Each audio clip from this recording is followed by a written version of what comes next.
সবাইকে স্বাগতম জানাচ্ছি আরো একটি নতুন ব্লগ ভিডিওতে।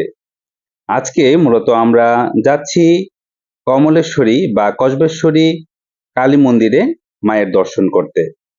আমার সাথে রয়েছেন 3 ভাগ্নি, দেখতে পাচ্ছেন, এবং আমাদের এই গাড়িটি ড্রাইভ করে নিয়ে যাচ্ছেন আমাদের ছোট ভাগিনা।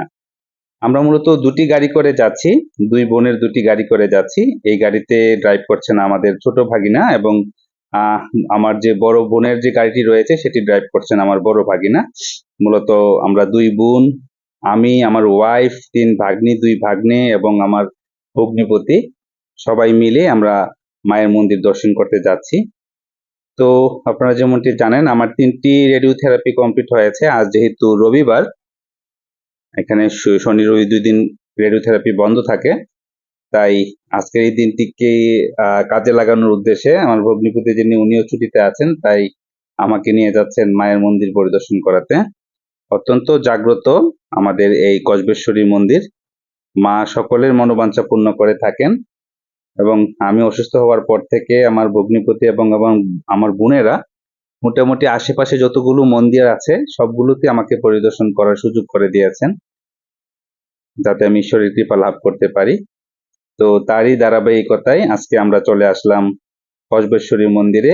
মাত্র 1 ঘন্টা 45 মিনিট ড্রাইভ করার পর আমরা মন্দিরে এসে পৌঁছে গেলাম। আপনারা দেখতে পাচ্ছেন, এই সেই বিখ্যাত জাগ্রত কালী মন্দির কসবেশ্বরী। কসবেশ্বরী কালীমাতা বা কমলাসাগর কালী মন্দিরটি আজ থেকে 15 শতকের শেষের দিকে মহারাজা ধনমাণিক্যের দ্বারা একটি পাহাড়ের চূড়ায় নির্মিত করা হয়েছিল। এটি বাংলাদেশের সীমান্তের ঠিক পাশে অবস্থিত। লেক কমলা সাগর এই মন্দিরটির সামনেই এর সৌন্দর্য বৃদ্ধি করছে। কমলা সাগর মন্দির আগরতলা থেকে প্রায় 27 কিলোমিটার দূরে কসবা নামক একটি ছোট্ট গ্রামে অবস্থিত। এটি ভারত বাংলাদেশ সীমান্তের মধ্যে পড়েছে। কসবার কিছু অংশ বাংলাদেশে পড়েছে এবং কিছু অংশ ভারতে পড়েছে। মাঝখান দিয়ে চলে গেছে কাঁটাতারের বেড়া। বাংলাদেশে অবস্থিত অংশটি কসবা নামে পরিচিত হলেও ইন্ডিয়াতে অবস্থিত এই অংশটির নাম কমলা সাগর। মন্দিরটি একটি টিলার উপর স্থাপন করা হয়েছে। কমলা সাগর হ্রদ খনন করেছিলেন রাজা ধনমাণিক্য। তিনি উজ্জয়ন্ত প্রাসাদের সামনে এই 2টি তরঙ্গায়িত নীল জলের হ্রদ খনন করেন। সেই সময় ত্রিপুরার রাজধানী ছিল উদয়পুর এবং বর্তমানে এটি দক্ষিণ ত্রিপুরা জেলার সদর দপ্তর।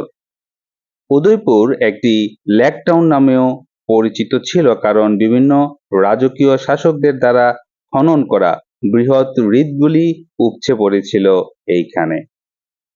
উদয়পুরের পাশ দিয়ে প্রবাহিত গোমতী নদীর সাথে মিলিত এই হ্রদগুলি পর্যটকের মনোরম ভ্রমণের জন্য উৎসাহিত করে। কমলাসাগর কালী মন্দিরের মূর্তিটিকে কসবেশ্বরী কালী বলা হয়ে থাকে, যা আসলে দেবী দশভুজা দুর্গা বা মহিষাসুর মর্দিনীর মূর্তি। 15 শতকে এই মূর্তিটি বেলে পাথরের দ্বারা তৈরি করা হয় এবং মন্দিরটি 17 শতকের নির্মাণ করা হয়েছিল। এটি মা দুর্গার মূর্তি হলেও এটি কালী রূপে পূজিত হয়ে আসছে। এছাড়াও মূর্তির পায়ের কাছে রয়েছে একটি শিবলিঙ্গ। এই মন্দিরে প্রধানত উৎসবের সময় ভক্তদের সমাগম হয় সবচেয়ে বেশি। মায়ের এমন প্রতিমা পৃথিবীতে আর দ্বিতীয়টি নেই। তাই ঐতিহাসিক দৃষ্টিতে কালীবাড়ির ঐতিহ্য বিশ্বে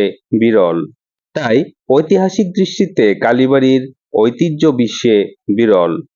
এছাড়াও মন্দিরটি তীর্থযাত্রীদের দৃষ্টিকোণ থেকে শুধুমাত্র সুপরিচিত নয়, বরং এই মন্দিরটি অতি জাগ্রত একটি স্থান বলে দাবি করেন স্থানীয়রা। পুণ্যার্থীরা কিভাবে যাবেন এই মন্দিরে? যদি আপনি আকাশপথে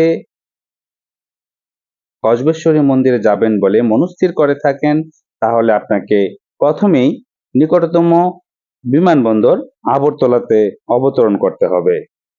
এটি আগরতলা বিমানবন্দর থেকে মাত্র 32.2 কিলোমিটার দূরে অবস্থিত। যদি আপনি রেলপথে আসতে চান তাহলে আপনাকে নিকটতম রেলপথ আগরতলাতে প্রথমেই চলে আসতে হবে এবং এটি থেকে আগরতলা রেল স্টেশনের দূরত্ব মাত্র 24 কিলোমিটার। এছাড়াও আপনি সড়ক পথে দেবীমাকে দর্শন করতে আসতে পারবেন। এক্ষেত্রে আপনাকে আগরতলা বাস স্টেশন থেকে বিশালগড় পর্যন্ত বাস বা ছোট যানবাহন পাওয়া যায়, যে কোনো একটি ধরে চলে আসতে হবে এবং রাস্তার মোড় থেকে আপনি কসবা কালী মন্দিরের জন্য অটো রিক্সা যে কোনো পরিবহনের মাধ্যমে আপনি মায়ের মন্দির পরিদর্শন করতে চলে আসতে পারেন। প্রচন্ড রোদ এবং গরমকে মাথার উপরে রেখে আমরা মায়ের মন্দির এবং প্রতিমা দর্শন করে এবার বাড়িতে ফিরে আসার পালা। পুরোটা দিন আমরা সবাই মিলে অনেক উপভোগ করেছি, আনন্দ করেছি, সবচেয়ে বড় কথা মায়ের দর্শন পেয়েছি। চলে যাচ্ছি কিন্তু সাথে নিয়ে যাচ্ছি অসংখ্য স্মৃতি। মায়ের আশীর্বাদ পুষ্ট হয়ে ফিরে যাচ্ছি।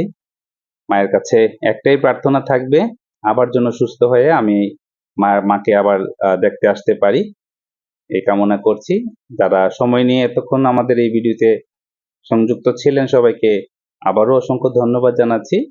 সমফলে ভিডিওটিতে একটি লাইক এবং ভিডিওটি আপনাদের প্রোফাইলে শেয়ার করে ফেলুন, আর অবশ্যই জয় মা লিখতে ভুলবেন না। আজকের মতো এখানে বিদায় নিচ্ছি। সবার সুস্বাস্থ্য এবং সবার মঙ্গল কামনা করছি।